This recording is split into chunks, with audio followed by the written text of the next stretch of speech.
नमस्कार, आप देख रहे हैं केबीसी न्यूज।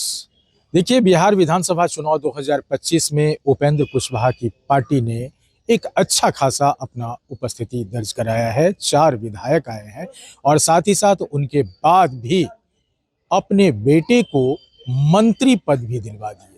ये एक बड़ी बात हुई, लेकिन जनता के बीच और नेताओं के बीच ये घुनसुन चलते आ रहा है कि जो विधायक नहीं, जो किसी तरह के राजनीतिक सक्रियता नहीं, उन्हें क्यों बनाया गया मंत्री। हालांकि ये तो पार्टी का मामला है, लेकिन अभी बता दूं कि खबरें कुछ ऐसी आ रही है कि उपेंद्र कुशवाहा के आवास पर लिट्टी चोखा का पार्टी किया गया था, उसमें उनके 3 विधायक नदारत रहे।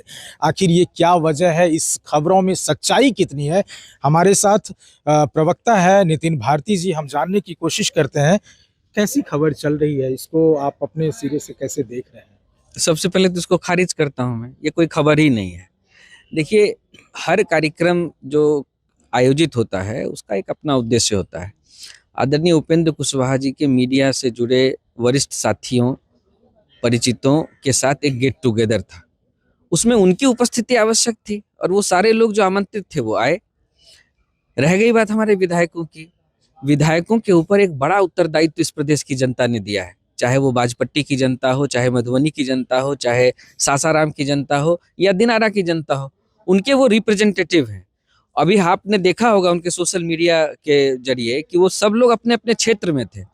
क्षेत्र में तरह तरह की समस्याओं से वो अवगत होते हैं और जब वो पटना आते हैं तो संबंधित विभाग में उसके सॉल्यूशन के लिए प्रयास करते हैं। और इसी सिलसिले में कल कार्यकारी जो राष्ट्रीय अध्यक्ष बने हैं आदरणीय नितिन नवीन जी, उनसे भी उन्होंने जाकर उन अपनी, क्योंकि वो जिस समय आए थे उस समय पटना में उपलब्ध नहीं थे, तो अब वो जब पटना आए तो गए, जाकर उनको जाकर सम्मानित किया, उनका स्वागत किया। इन तमाम तस्वीरों के साथ जो प्रपंच किया जा रहा है, मुझे लगता है कि ये बहुत अनफॉर्चुनेट है। देखिए, राष्ट्रीय लोक मोर्चा के अंदर लोकतांत्रिक तरीके से निर्णय लेने की प्रक्रिया है। जिस अभी आपने मंत्री की चर्चा की, मंत्री बनने को लेकर पार्टी ने अपने सबसे उच्च स्तरीय समिति में बैठकर निर्णय लिया है, किसी एक का निर्णय नहीं है। और मैं आपको बताना चाहता हूँ और कैमरे के सामने बताना चाहता हूँ कि हमारी उच्च स्तरीय समिति जब एक विषय पर निर्णय ले लेती है तो उसमें हमारे राष्ट्रीय अध्यक्ष भी कोई बदलाव नहीं कर सकते हैं। ये हमारे यहाँ की लोकतांत्रिक पद्धति है काम करने की। तो ऐसी परिस्थिति में इस तरह की तमाम विषयों को उठाने का सीधा सीधा मतलब है फिर से वही शक्तियां हावी होना चाहती हैं जो उपेंद्र कुशवाहा की बढ़ती ताकत को हमेशा खत्म करने की कोशिश करती है, कमजोर करने की कोशिश करती है। लेकिन मैं आपको बताना चाहता हूं कि जब जब ऐसा प्रयास हुआ है तब तब उपेंद्र कुशवाहा की ताकत 2 गुना 3 गुना बढ़ी है। लेकिन नितिन जी, नवनिर्वाचित मंत्री को लेकर के तो राजनीतिक गलियारे में ये तमाम खबरें निकल के आ रही थी कि जिनका कोई राजनीतिक से वास्ता नहीं रहा, तो वो अपने विधायक को बना देते तो वो अच्छा होता, अपने बेटे को नहीं बनाते। देखिए, ये तो सर्वसम्मति से लिया गया निर्णय था, सबसे पहली बात, जिसमें हमारे विधायक भी उस उच्च स्तरीय समिति में शामिल हैं। तो इसमें तो ये बात ही खत्म हो जाती है। सबसे पहले जो हमारी जो उच्च स्तरीय कमेटी है उसमें इस पार्टी के सबसे वरिष्ठ नेता हैं और साथ में जो रिप्रेजेंटेटिव हैं वो भी उसके सदस्य हैं। तो ये वहाँ उस स्तर पर लिया गया निर्णय था। पहली बात तो ये हो गई। दूसरी बात ये हो गई कि हमारी पार्टी को हमारे हिस्से में जो एक सीट मंत्रिपरिषद की आई है उसमें हम किसको तय करेंगे, ये तो हमारी पार्टी तय करेगी ना। हम, और दूसरी बात, आपने कहा कि अनुभव नहीं था जिनको राजनीति का, इसको मैं सुधार कर देना चाहता हूं कि पिछले 2019 से लगातार इस पार्टी की सेवा करने में दीपक प्रकाश जी का बहुमूल्य योगदान रहा है। जिनको जानकारी ना हो, मैं उनको बताना चाहता हूं कि काराकाट के लोकसभा चुनाव में बहुत एक्टिव भूमिका में रहे थे और इस बार सासाराम में जहां उनकी माताजी चुनाव लड़ रही थी, उन्होंने फ्रंट पे रहकर वहां पे चुनाव का पूरा मैनेजमेंट देखा है। तो राजनीति के से वो अनजाने थे, उनको कोई जानकारी नहीं थी। इस तरह की बातें करना, और दूसरी बात, कई जगह पे चलाया गया कि वो सदस्य नहीं थे। ये संविधान राइट देता है, 6 महीने के अंदर किसी सदन का सदस्य हो जाने का प्रावधान है।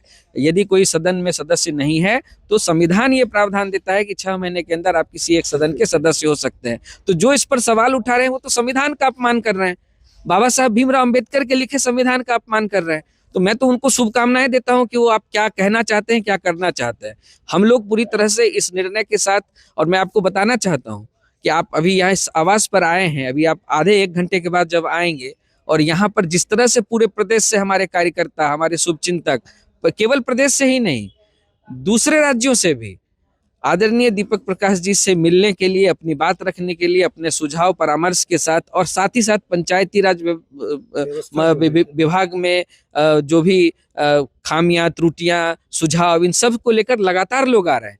तो यह, और सबसे उनकी मुलाकात हो रही है, सबको वो सुन रहे हैं, सबको वो समझ रहे हैं, और मुझे कहीं से ऐसा कभी प्रतीत नहीं हुआ कि यह व्यक्ति राजनीति में नया है, जैसी चर्चा मीडिया में की जाती है। तो मैं आपको आश्वस्त करना चाहता हूं, आपके माध्यम से प्रदेश की जनता को भी बताना चाहता हूं कि पार्टी ने जो निर्णय लिया है उसके साथ एक अलग तरह का जोश है, और सब लोग प्रतिबद्ध हैं। राष्ट्रीय लोक मोर्चा का एक एक कार्यकर्ता प्रतिबद्ध है बिहार की सेवा के लिए, और निश्चित रूप से हमने जो ये निर्णय लिया है, इसके आने वाले समय में इसके जो सुखद परिणाम होंगे उससे लोग अवगत होंगे। चलिए, तो आप नितिन जी को सुन रहे थे और उन्होंने बेबाकी से अपने पार्टी के पक्ष में रखा बात को। और दीपक प्रकाश जी के बारे में वैसे देखा जाए तो जितने सिंपल, जितने साधारण वो एक मंत्री हैं, और उन्होंने जो अपनी एक्टिविटी शुरू की है उससे एक सराहनीय कदम बताया जा रहा है। लेकिन अगर लिट्टी चोखा पार्टी की बात है तो वो सिरे से खारिज किया है कि ये गलत है, और वहाँ कुछ लोग को ही इनवाइट किया गया था जिसमें उनकी आने की कोई औचित्य नहीं होती है, और लोग इस तरह की खबर चला रहे हैं तो वो सरासर गलत है। अब देखना होगा कि इस मुद्दे पे नई सियासत क्या शुरू होकर के आती है। Amlesh Anand, KBC news, Patna. Real diamond, सच्चा गहना, बनेगी दुल्हन मेरी बहना। कल्याण ज्वेलर्स लेकर आया। पहने मम्मी, पहने बहना। गोल्ड हो या डायमंड, वेडिंग कलेक्शन हो या पार्टी कलेक्शन, कल्याण ज्वेलर्स जैसा कोई नहीं। डिजाइनों का जबरदस्त कलेक्शन। कल्याण ज्वेलर्स शोरूम, मिर्चाई बाड़ी, कटिहार। अब वसूल होगा आपका पूरा पैसा। नहीं है कोई कल्याण ज्वेलर्स जैसा।